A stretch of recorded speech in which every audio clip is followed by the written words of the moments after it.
বাংলাদেশে আবারও জাতীয় নির্বাচন ঘিরে তৈরি হয়েছে রাজনৈতিক বিতর্ক ও প্রশ্নের আবহ।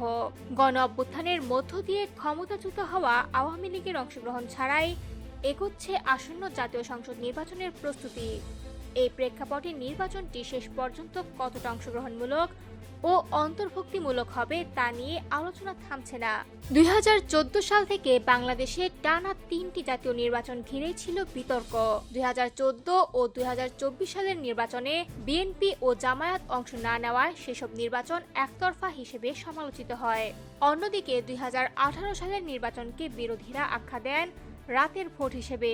ফলে গণতান্ত্রিক প্রক্রিয়া নিয়ে মানুষের আস্থায় বড় ধরনের ধাক্কা লাগে।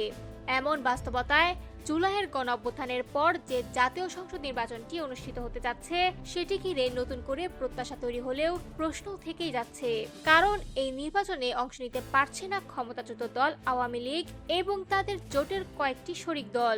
বর্তমানে নির্বাহী আদেশের মাধ্যমে আওয়ামী লীগের রাজনৈতিক কার্যক্রম নিষিদ্ধ রয়েছে।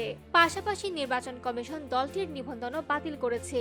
এই অবস্থায় আওয়ামী লীগ নির্বাচনে অংশ না নিতে পারলেও বিষয়টিকে বিতর্কিত মনে করছে না আওয়ামী লীগ বিরোধী রাজনৈতিক দলগুলো।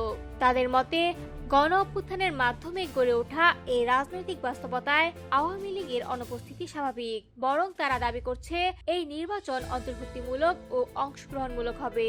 বিশেষ করে 2014 ও 2024 সালের নির্বাচনে অংশ না নেওয়া বিএনপি ও জামায়াত সহ গণ অভ্যুত্থানের পক্ষে থাকা রাজনৈতিক শক্তিগুলোই এবার মূল প্রতিদ্বন্দ্বী হিসেবে মাঠে রয়েছে। ফলে দীর্ঘদিন পর ভোটারদের সামনে নতুন এক রাজনৈতিক বাস্তবতায় ভোট দেওয়ার সুযোগ আসছে।